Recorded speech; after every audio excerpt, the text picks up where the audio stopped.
Hope tourist group नौशर Firoz जे तरफ़ां सभिनी दोस्तनि खे अस्सलाम वालेकुम। दोस्तो असां नौशर फिरोज़ मां निकितासीं 24 कलाकनि जे सफ़र खां पोइ हिन वक़्तु असां मर्दान में तूरो होटल आहे, राति हुते हुआसीं ऐं हीअ हितां जी मर्दान जी तमामु सुठी होटल आहे। ऐं कल्ह जेके दोस्त थकियल टुटल रस्ते जा वॾो सफ़र हो, राति ॾाढो मज़े सां निंड कयनि ऐं हाणे अॼु जो असांजो प्लेन हितां अॻिते निकिरण जो आहे चित्राल जे तरफ़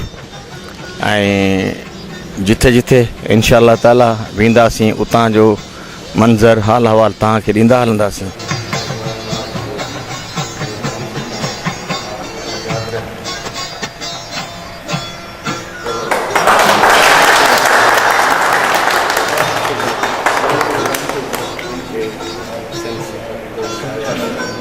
बड़ा अच्छा लग रहा है, सिंध की सकाफत को देख के सर बहुत ही अच्छा महसूस हो रहा है। सिंध के लोग बड़े अच्छे हैं, मोहब्बत करने प्यार करने वाले लोग हैं।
दोस्तो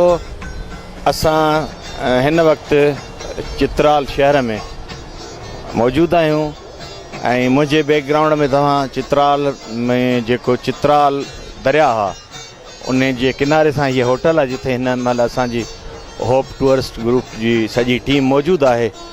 पोयां जेको दरिया आहे इहो दरियाए हितां चित्राल आहे, पोइ अॻिते हली इहो दरियाए काबुल थी थो वञे ऐं सॼी टीम हींअर रेडी आहे। असीं निकिरूं पिया चिलम जोशीअ जो जिथे मेन फेस्टिवल आहे उन वादीअ तरफ़ बैम्बरूत ऐं इंशा ताला उते पहुची उन वादीअ जा ख़ूबसूरत मंज़र नज़ारा अव्हांखे ॾेखारींदासीं ऐं जेको असांजो मक़सदु आहे त दुनिया में हिते